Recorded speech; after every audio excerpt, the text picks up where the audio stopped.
आप जैसे जैसे आगे बढ़ते जाओगे, आप जैसे जैसे शिव भक्ति की ओर बढ़ते जाओगे, आप जैसे जैसे भजन की ओर बढ़ते चले जाओगे, वैसे वैसे लोग आपको नीचे की ओर दबाने का प्रयास भी करेंगे।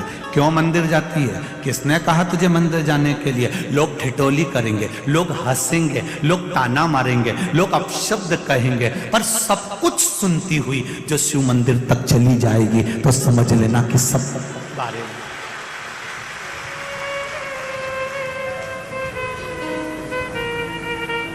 पतंग और पद जब बढ़ता है तो काटने वालों की संख्या भी बढ़ जाती है, निश्चित है। पतंग जब बढ़ेगी और पद जब बढ़ेगा, आपकी प्रतिष्ठा, आपका पद, आपकी उन्नति, और पतंग जब ये ऊपर बढ़ती जाती है, बढ़ती जाती है, बढ़ती जाती है, तो लोगों को रास नहीं आती और वो उसको काटने का विचार करने लगते हैं। पतंग बढ़ रही है, उसे बढ़ने दीजिए। आप अपनी डोर बस भोलेनाथ जी के हाथ में छोड़ दीजिए।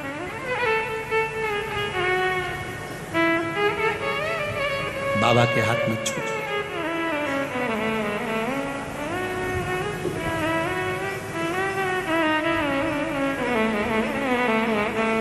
उसकी कृपा जब होगी तब सुख मिलेगा। बेलपत्र ढूंढने के लिए सुख सुंदरी गई, बेलपत्र ढूंढने के लिए सुख सुंदरी की 100 बेटियां गईं, बेलपत्र ढूंढने के लिए सुख सुंदरी के पुत्र गए, बेलपत्र ढूंढने के लिए दामाद भी गया।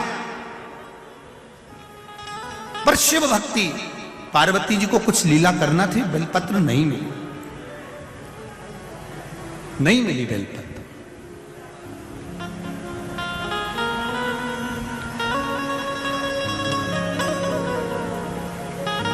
वापिस आ गए। पार्वती जी ने पूछा, शिवरात्रि है, तुम्हें बेलपत्र नहीं मिली कहीं?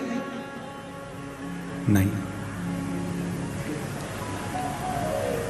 बेलपत्र नहीं। तब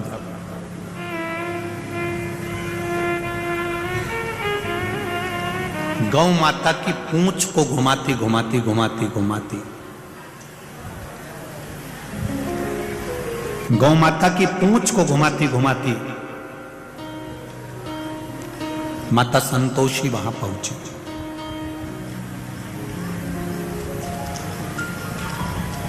जब गौ माता की पूंछ घुमाती घुमाती माता संतोषी वहां पहुंचती है, संतोषी ने देखा तो दादा दादी कह रहे हैं,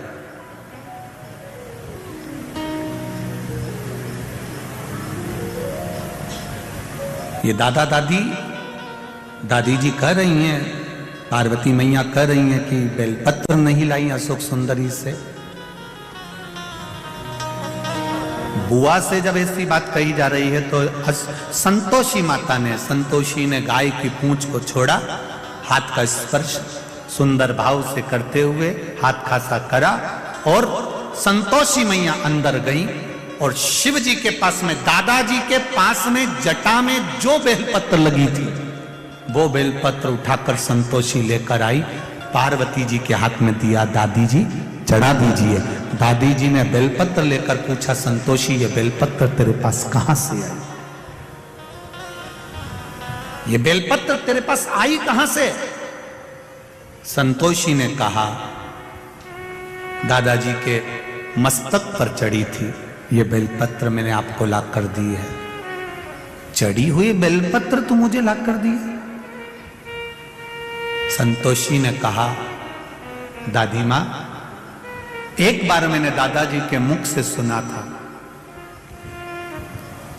शिव पर चढ़ने के बाद कोई भी चीज निर्मल नहीं होती है, खराब नहीं होती है।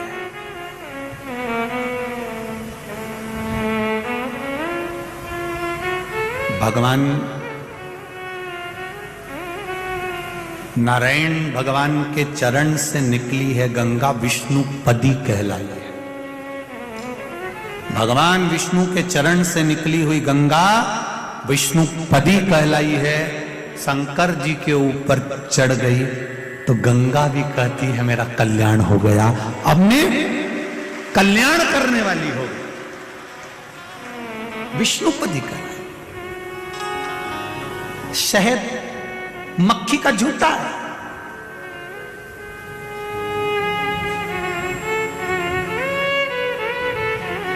वो भी भगवान पर चढ़कर औषधि बन जाता है।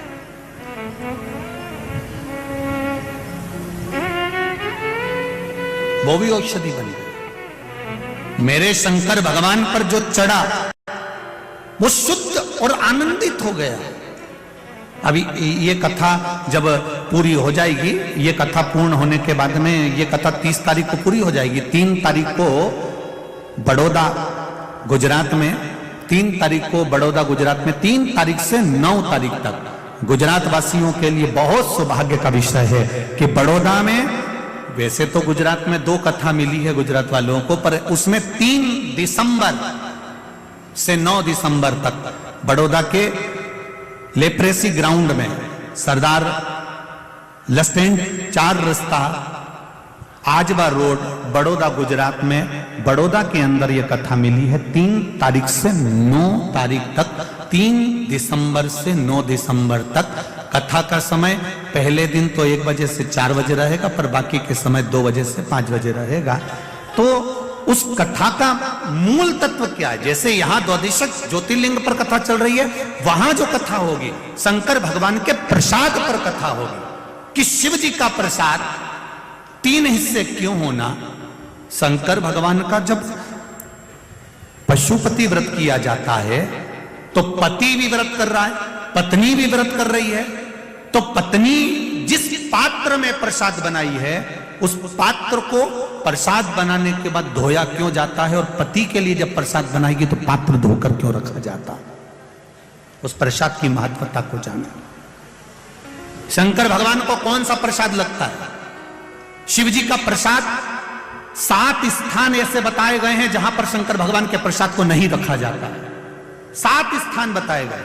वो 7 स्थान कौन से हैं जहां शिव जी का प्रसाद नहीं रखा जाता? 3 समय ऐसे हैं जिस समय पर भगवान शंकर के प्रसाद को अगर ग्रहण करा जाता है तो व्यक्ति रोग से मुक्त हो जाता है। 2 स्थान ऐसे बताए गए जहां पर शंकर भगवान पर चढ़ा हुआ रुद्राक्ष जब प्रसाद हो जाता है तो उसका जल का सुख कहां प्राप्त होता है।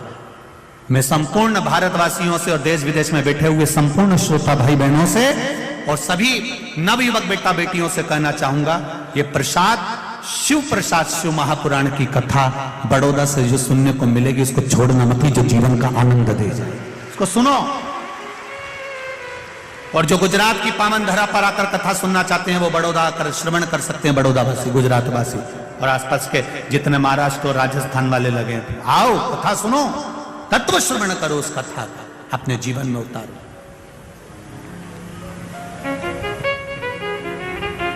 समझो उस प्रसाद की महत्वता क्या है, उस प्रसाद की मूलता क्या है, क्यों पीपल के वृक्ष के नीचे रखा हुआ प्रसाद का क्या महत्व होता है, आंवले के वृक्ष के नीचे रखा हुआ प्रसाद का क्या महत्व होता है, बट वृक्ष के नीचे रखे हुए प्रसाद का क्या महत्व होता है, उसकी महत्वता, तुलसी के क्यारे के पास में कटोरी में रखे हुए प्रसाद का क्या महत्व होता है, उसको समझना है ना। बहुत भ्रम फैला रखा है लोगों ने, शिव जी पर चढ़ा हुआ ये प्रसाद नहीं खाना है तो ऐसा नहीं करना है। हम उसको समझें शिव महापुराण के माध्यम से, उसकी महत्वता को समझें। महाराज शिव भक्ति का तो बड़ौदा वालों करो तैयारी, आ रहे कुबेर भंडारी, यही बाबा की कृपा है, शिव कृपा। ये तो बाबा की करुणा है। दिसंबर में ये कथा मिली है और फिर जनवरी में शायद पावागढ़ रहेगी, ऐसा कुछ है। जनवरी माह में शायद पावागढ़ की पावन धरा पर माँ अम्बे की पावन धरा पर कथा रहेगी। पावागढ़ में तो इतनी जगह नहीं, तो थोड़ा 5-6 किलोमीटर आगे कथा स्थल लिया गया है, उसका भी स्मरण रहे। शिव भक्ति की ओर चले।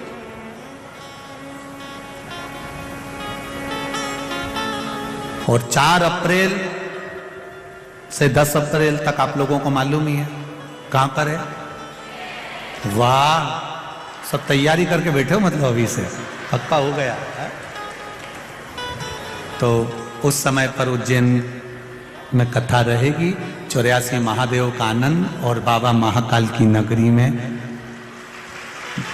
विक्रमादित्य शिव महापुराण की कथा का रसतत्व ग्रहण करेंगे बड़े आनंद के साथ। शिव कथा का रसतत्व। हर हर महादेव, भगवान शिव की कथा कर रही है, भगवान शंकर का संवाद। माता संतोषी ने एक बेलपत्र शिव जी पे से उठाकर अपनी दादी जी को दे दी है। दादी जी के हाथ में बेलपत्र आई, वो बेलपत्र शंकर भगवान के शिवलिंग को चढ़ाई गई तो शंकर भगवान के नेत्र खुल गए। इतने समय से नेत्र बंद थे, इतने समय से बंद थे। संतोषी का संतोष परम धन है और संतोषी माता का परम धन हमको बताता है कि केवल 33 कोटि देवी देवता में एक मेरे महादेव ऐसे हैं जिन पर चढ़ी हुई बेलपत्र उठाकर धोकर आप वापिस चढ़ा दो, शिव जी उससे भी प्रसन्न हो जाते।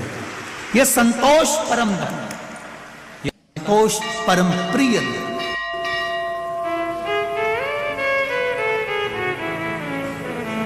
और संतोष परम प्रिय धन का आनंद भी यही है।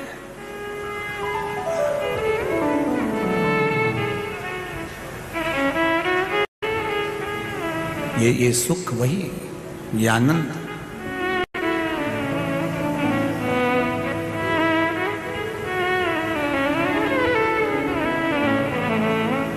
महाराज जब अशोक सुंदरी ने यह बात का प्रसंग लिया, अशोक सुंदरी के जीवन में ये सुख मिल गया और वो पहचान गई कि बेलपत्र समर्पण का क्या फल है।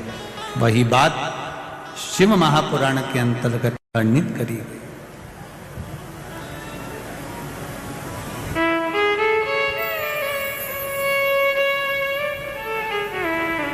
तेरे डमरू की धुन सुन के मैं काशी नगरी आई हूँ, तेरे डमरू की धुन सुन के मैं काशी नगरी आई हूँ, तेरे डमरू की धुन सुन के मैं काशी नगरी आई हूँ, तेरे डमरू की धुन सुन के मैं काशी नगरी आई हूँ, मैं काशी नगरी आई हूँ, मैं काशी नगरी आई हूँ, मैं काशी नगरी आई हूँ, मैं काशी नगरी आई हूँ, मैं काशी नगरी आई हूँ, मैं काशी नगरी आई हूँ, मैं काशी नगरी आई हूँ, मैं काशी नगरी आई हूँ, मेरे बोले ओ बम बोले मैं काशी नगरी आई हूँ, मेरे बोले ओ बम बोले मैं काशी नगरी आई हूँ। जितना पंडाल में है, जितने पंडाल के बाहर है, दोनों हाथों से आनंद के साथ, भाव के साथ आग लगे बस्ती में अपन रहो, बस्ती में जो हो।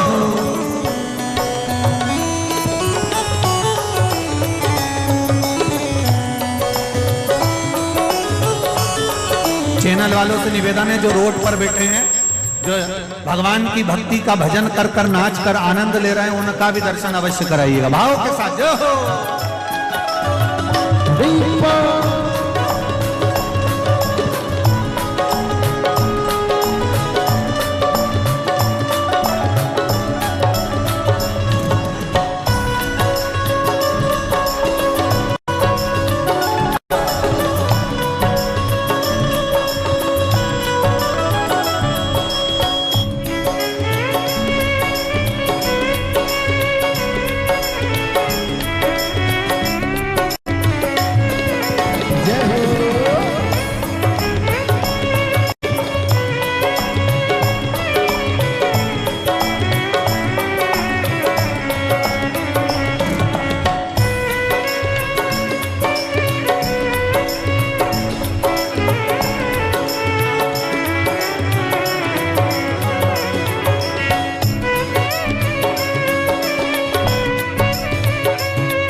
में गंगा है। सुना है हमने ओ भोले तेरी काशी में गंगा है।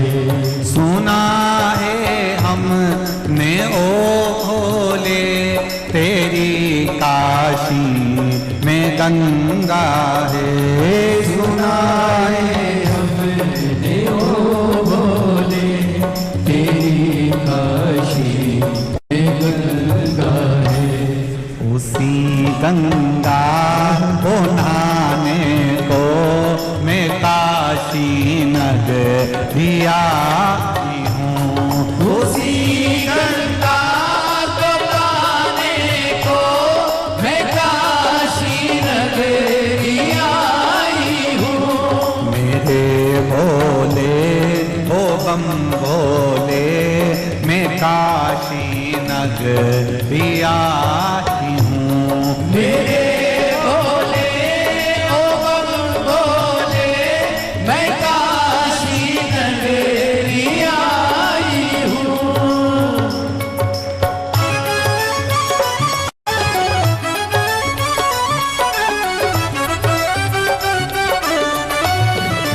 हरि बोल।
सुना है हमने ओ भोले तेरी काशी में मुक्ति है।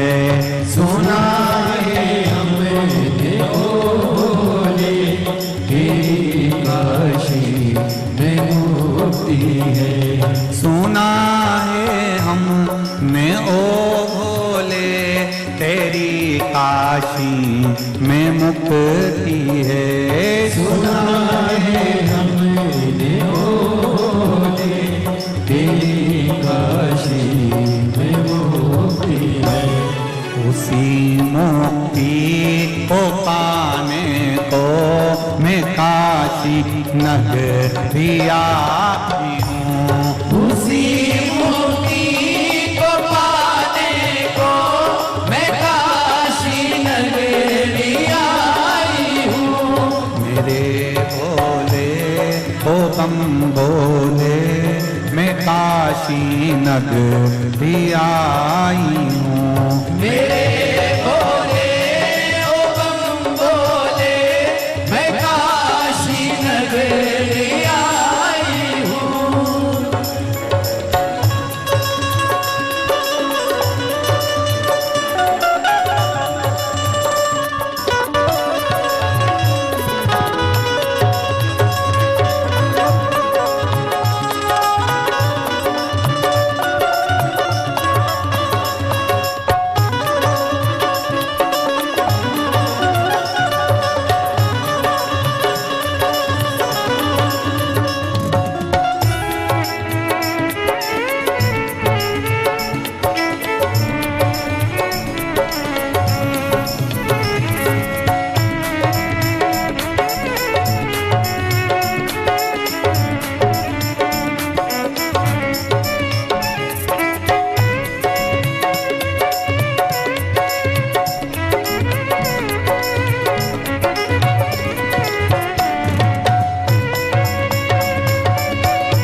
तेरी काशी में गौरा है। सुना है हमने ने तेरी काशी में गौरा है। उसी गौरा को पाने को मैं काशी नगरी आती हूँ।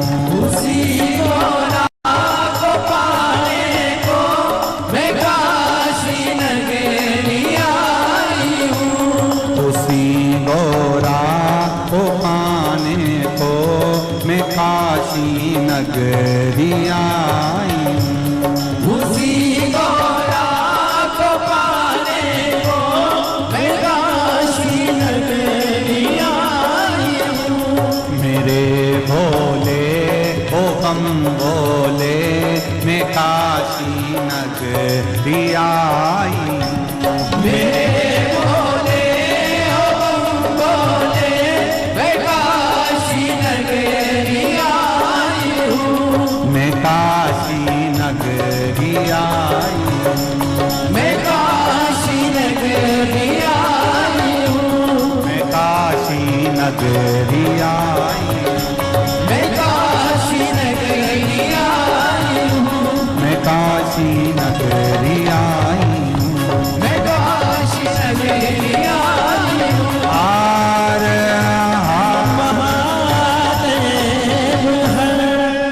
अपने स्थान पर बैठकर भगवान शिव के मूल मंत्र का स्मरण करते हुए बाबा देव अधिदेव महादेव से निवेदन करें, विनती करें, बाबा से प्रार्थना करें। अपने जीवन की सार्थकता के लिए, शिव भक्ति को प्राप्त करने के लिए भगवान शंकर से निवेदन। श्री शिवाय नमस्तु। श्री शिवाय नमस्तु। श्री शिवाय नमस्तु। श्री शिवाय नमस्तु। श्री शिवाय नमस्तु। भोला सब दुख काटो हमारा, ओ भोला सब दुख काटो हमारा। शिव शंकर जपो तेरी माला, भोले बाबा जपो तेरी माला। भोला सब दुख काटो हमारा, ओ भोला सब दुख काटो हमारा। शिव कथा कह रहे हैं। भगवान शंकर का चरित्र कहता है, आंध्र प्रदेश के कृष्ण जिले में कृष्णा नदी के तट पर है श्री मल्लिकार्जुन।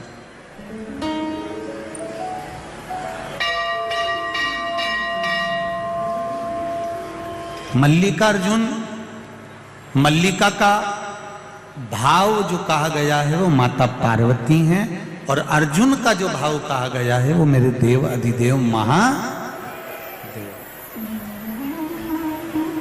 अब एक बात बड़े ध्यान से सुनिएगा जरा मल्लिकार्जुन की।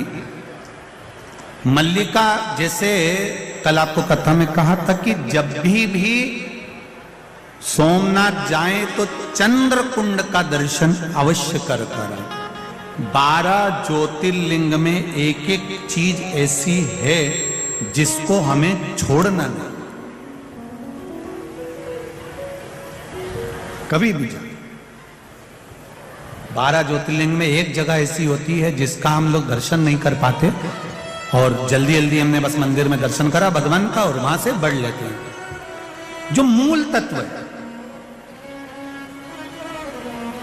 जो हजारों हजारों वर्ष से निरंतर अडिग बना हुआ,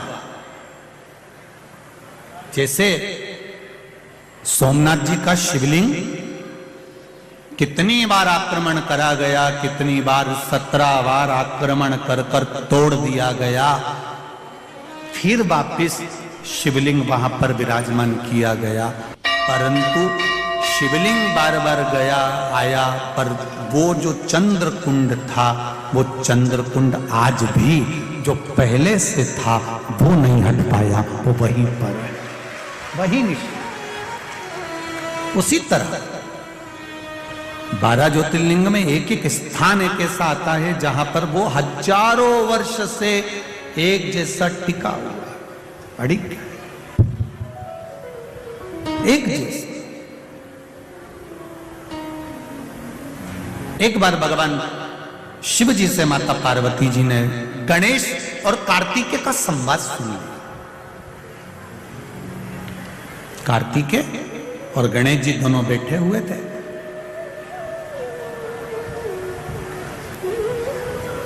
जया, विषहरा, शामली बारी, दौतली और देव, शिव जी की ये 5 बेटियां। एक बार सब लोग उनका नाम लेंगे। जया, विषहरा, शामली बारी, दौतली और देव, ये शिव जी की 5 बेटियां। ये गंगा के जल से प्रकट हुई हैं और अशोक सुंदरी नंदनवन काशी में प्रकट हुई। दोनों के इनके प्रागट्य की जगह जगह अलग है, स्थान अलग है। जैसे अशोक सुंदरी का स्थान जहां से पानी निकलता है, बीच में जो मोटी लाइन होती है, वो अशोक सुंदरी का स्थान होता है। उसी तरह ऊपर से जो जल जलाधारी में से बूंद बूंद नीचे गिरता है, वो जलाधारी का महत्व है। जया, विषहरा, शामली बारी, दौतली और देव, ये शिव जी की 5 बेटियां जैसे शंकर भगवान के साथ गंगा जी के जल में खेलियां कर रही थी, उनके भाव से ये जल शिव जी को समर्पित होता है।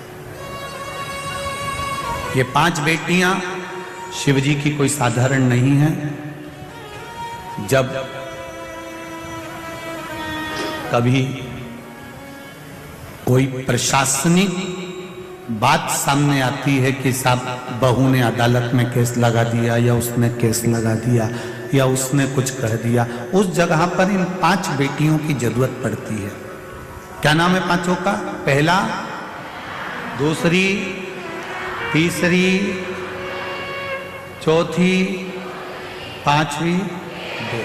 ये 5 बेटियों की जरूरत हमें उस समय पर पड़ती है। अदालत में चल रही है कार्रवाई, पर उस समय पर हमारी ये 5 बेटियां हमारे कार्य के लिए तत्पर रहती हैं। ये जो जलाधारी है ना शिव जी के ऊपर, ये जलाधारी का बड़ा महत्व होता है। जब ब्राह्मण अभिषेक कराते हैं, 3 पाई की चौकी रख उसके ऊपर कलश जो विराजमान करते हैं और एक एक बूंद जो पानी उसमें से गिरता है, ये ऐसे ही नहीं रहता। श्रृंगी से अभिषेक करा रहे हैं, वो श्रृंगी का महत्व समझना चाहिए, वो जलधार का महत्व समझना चाहिए। जब हमें जिंदगी के एक एक पूजन का नियम, एक एक महत्व जब मालूम पड़ जाएगा ना, तो फिर हमको लगेगा कि हाँ हम सही पूजन कर रहे हैं, हमारे में ये तत्व का आनंद है। महाराज गणेश जी और कार्तिकेय दोनों बैठकर बात कर रहे थे। जया, विषहरा, शामली बारी, दौतली, देव, 5 कन्याएं वहां बैठी हुई थी। इतने में 5 बेटियों ने आकर अपनी माता जी से, अपने पिताजी से एक बात कह दी। मां, मैं आपसे कुछ कहना चाहती हूं। पार्वती जी ने पूछा, क्या हुआ, क्या कहना चाहती हो, बोलो। जया ने विषहरा से कहा, विषहरा ने शामली बारी से कहा, शामली बारी ने दौतली से कहा, दौतली ने देव से कहा। देव ने फिर माता पार्वती से कहा। दोनों भैया में विवाद है कि दोनों प्रबल कौन है, विद्वान कौन है, सबसे श्रेष्ठ कौन है। कार्तिकेय श्रेष्ठ हैं कि गणेश जी श्रेष्ठ हैं, इन दोनों में विवाद चल रहा। पार्वती जी ने कहा इतनी सी बात के पीछे लड़ रहा कि श्रेष्ठ कौन है? घर के अंदर रहें, देवरानी और जेठानी के मन में कभी यह बात सामने नहीं आना चाहिए कि जेठानी श्रेष्ठ है कि देवरानी श्रेष्ठ है। और मेरा सासुओं से हाथ जोड़ के निवेदन है, अपनी जिंदगी में तुम किसी को भी धन दे देना मना नहीं है, पर अपने मुंह से कभी मत कहना कि बड़ी अच्छी है कि छोटी अच्छी है।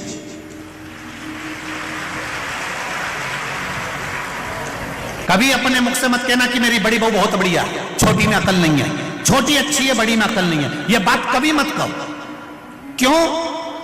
क्योंकि गेंद कभी भी किसी भी पाले में जा सकती है, किसी भी बहू से पाला पड़ सकता है। अपने को कभी नहीं कहना कि कौन अच्छा कौन बुरा। अपन तो 2 रोटी चकाचक खाओ, आनंद से अपनी जिंदगी जियो, दोपहर में 2 बजे टीवी खोल के बैठ जाओ, शिव महापुराण की कथा सुनो, शाम हो जाए शिव मंदिर का भजन करो, कीर्तन करो, अपना जीवन बड़ी मस्ती में जियो। जितना भगवान ने ये जीवन दिया है इसको ऐसी गंवाना नहीं है, बड़ी आनंदता से जीना है। नहीं पड़ना अपने को ज्यादा चक्कर में, हमारी बड़ी बहू अच्छी, मेरी छोटी बहू अच्छी। ये भेद जब तुम्हारे भीतर आ जाएगा